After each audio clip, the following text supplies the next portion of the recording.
Gempa megatrust menjadi isu yang menghantui masyarakat Indonesia belakangan ini. Gempa ini memiliki potensi untuk memicu tsunami besar yang dapat menghancurkan wilayah pesisir dalam waktu singkat. Namun BMKG memang belum bisa memastikan ya kapan bencana alam ini akan terjadi dan sudah melakukan berbagai langkah antisipasi megatrust itu sendiri. Lantas seperti apa langkah-langkah antisipasi pemerintah untuk mengantisipasi megatrust ini? Langsung saja kita bahas dalam Megatrust menghantui, warga RI diminta waspada. Kita lihat slide yang pertama. Ya, sebelumnya kita bahas dulu apa itu gempa megatrust ya. Gempa megatrust merupakan gempa bumi berukuran sangat besar yang terjadi di zona subduksi di mana salah satu lempeng tektonik bumi terdorong ke bawah lempeng tektonik lainnya. Fenomena ini biasanya terjadi pada lempeng benua yang menimpa lempeng samudra yang lebih berat dan dingin. Ketika kedua lempeng saling bersentuhan, maka ini bergerak dan maju satu sama lain ya. Hal ini menyebabkan penumpukan renggangan yang akhirnya melampaui gesekan antara dua lempengan tersebut yang mengakibatkan gempa megatrust yang kuat. Nah, baru-baru ini jagat dunia maya di Indonesia sedang dihebohkan dengan munculnya fenomena awan tsunami, di mana mereka mengira bahwa munculnya awan unik ini menjadi pertanda adanya fenomena alam yang ekstrim bakal terjadi. Kamis kemarin salah satunya, netizen sempat mengunggah foto ilustrasi tentang awan tsunami. Dalam foto yang beredar, awan tsunami ini bentuknya mirip dengan ombak yang seolah akan menerjang pantai. Terlihat gumpalan awan itu berbentuk cekung dan cahaya putih di bagian atas dan gelap pada bagian bawahnya. Menanggapi isu yang beredar terkait awan tsunami di media sosial, Badan Meteorologi, Klimatologi, dan Geofisika atau BMKG pun menjelaskan bahwa fenomena awan tersebut dapat disebut sebagai awan arkus. Awan ini biasanya terjadi ketika musim peralihan dari kemarau ke hujan sudah mulai terjadi. Umumnya, kejadian awan ini terjadi pada September atau ketika sudah mulai memasuki musim hujan pada periode September hingga Februari. Awan tsunami ini merupakan istilah populer yang digunakan masyarakat untuk menyebut fenomena awan arkus karena bentuknya yang menyerupai gulungan gelombang tsunami. Jadi keberadaan awan ini dapat disertai awan badai cumulonimbus yang saling melekat ataupun terpisah. Jadi arkus berbentuk gulungan panjang secara horizontal biasanya terpisah dari awan induk cumulonimbus, sedangkan awan arkus datar atau papan panjang secara horizontal ini bersatu dengan awan cumulonimbus. Ya, menurut BMKG awan ini tidak ada kaitannya dengan fenomena gempa bumi, tsunami dan sebagainya, bahkan juga hal-hal mistis. Nah, ada 13 wilayah yang paling rawan ketika terjadi gempa megatrust di Indonesia. Di mana saja kita lihat slide berikutnya. Ya. 13 wilayah paling rawan akibat gempa. Jadi Kepala Pusat Gempa Bumi dan Tsunami BMKG ini Daryono memperingatkan ya, gempa dari dua zona megatrust, yakni megatrust Selat Sunda dan megatrust Mentawai Siberut. Di Indonesia sendiri ada beberapa wilayah yang perlu diwaspadai di mana BMKG saat ini tengah memantau wilayah tersebut karena ada potensi dilanda gempa yang cukup besar. Tak hanya dua zona megatrust, ini masih ada sekitar 11 zona megatrust yang berpotensi juga menyebabkan gempa besar. Sampai saat ini setidaknya ada 13 megatrust yang tersebar di Indonesia. Beberapa di antaranya adalah mengalami pecah segmen hingga membentuk segmen yang baru. Seperti segmen Mentawai yang dibagi menjadi segmen Mentawai Siberut dan segmen Mentawai Pagai. Ada juga segmen Jawa yang dibagi menjadi 3 segmen, yakni segmen Selat Sunda Banten, segmen Jawa Barat, dan segmen Jawa Tengah Jawa Timur. Kita lihat bersama-sama ini Mentawai Pagai begitu ya, potensi skala momen gempa ini 8,9.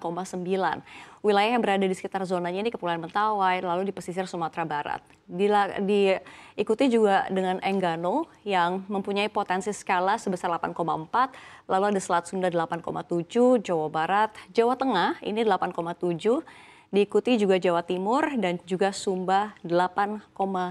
Kita lihat berikutnya ada Aceh Andaman, ini potensi skala momen gempanya mencapai 9,2, ini jadi Aceh paling tertinggi begitu ya. Lalu ada Nias Simelu ini 8,7, diikuti Batu 7,8, Mentawai Siberut 8,9, Sulawesi Utara 8,5, Filipina 8,2 dan Papua 8,7. Ya, di luar dari 13 wilayah ini, apakah Jakarta bisa berpotensi kena tsunami imbas megatrust? Kita lihat slide berikutnya seperti apa faktanya. Ya, Jakarta berpotensi terkena tsunami dampak gempa dahsyat megatrust yang ada di Selat Sunda dan Jawa Barat. Separah apa tsunami yang bakal menyapu Jakarta? Ya, seperti yang Kepala Pusat Data dan Informasi Badan Penanggulangan Bencana Daerah Jakarta ini mengatakan ya, Pak Muhammad, ini mengatakan gempa besar dari megatrust yang terjadi di lautan juga berpotensi memicu tsunami.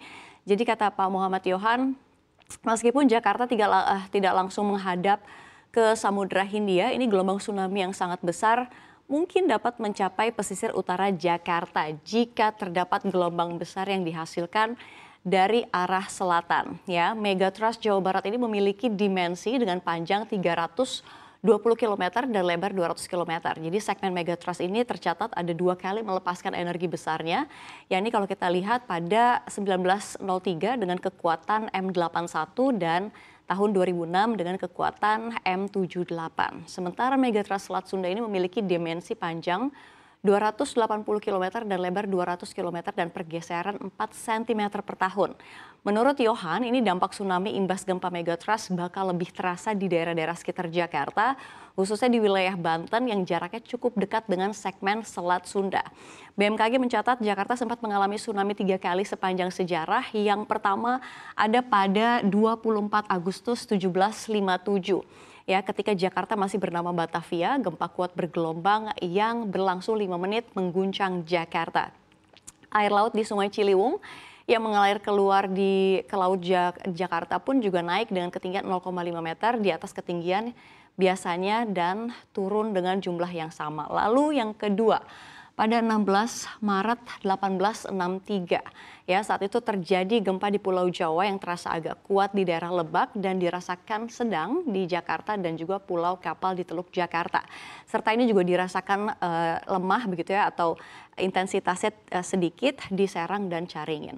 Nah, tepat sebelum gempa di Caringin teramati gelombang pasang bergulung di pantai dengan suara keras. Lalu kita lihat yang ketiga ini ada pada saat 10 Mei 1883. Jadi kapal Semarang memasuki gelombang besar di Pulau Horn. Gelombang itu menyebar dari utara timur laut ke barat laut. Saat itu laut benar-benar tenang sebelum dan sesudah. Sang kapten juga menduga bahwa fenomena tersebut berhubungan dengan erupsi Krakatau, namun hal tersebut tidak benar. Catatan pengukur pasang surut di Tanjung Priuk tidak menunjukkan osilasi yang tidak biasa. Lantas apa sih langkah pemerintah untuk memitigasi gempa Megatrust ini? Kita akan bahas di slide berikutnya. Ya. Rencana simulasi gempa Megatrust di Selat Sunda akan digelar oleh Badan Penanggulangan Bencana Daerah DKI Jakarta. Kepala Satuan Pelayanan Pengolahan Data dan Informasi Kebencanaan BPBD DKI Jakarta, Michael Sitanggang mengatakan simulasi ini digelar di kantor wali kota di 5 wilayah kota administrasi di Jakarta. Ini kalau kata Pak Michael, hari Jumat minggu lalu ya baru diadakan rapat adanya persiapan pelaksanaan simulasi gempa bumi yang rencananya dilakukan pada Minggu ke-1 dan 2 Oktober di 2024 seluruh di kantor wali kota di 5 wilayah. Jadi sebelum pelaksanaan simulasi, Michael mengatakan nantinya akan dilakukan pre-assessment untuk melihat kesiapan sarana dan prasarana gedung. Selain itu, BPBD DKI Jakarta juga melakukan edukasi mengenai kesigapan menghadapi gempa bagi para pegawai di lingkungan wali kota. Ya, pemirsa, tentu kita berharap ya dengan adanya upaya peningkatan mitigasi dari pemerintah dalam menghadapi gempa Megatrust ini, pemerintah bisa fokus pada kelengkapan infrastruktur, membangun sistem peringatan dini, edukasi serta pelatihan-pelatihan yang dapat disosialisasikan segera kepada masyarakat sehingga risiko bencana yang terjadi bisa dimitigasi.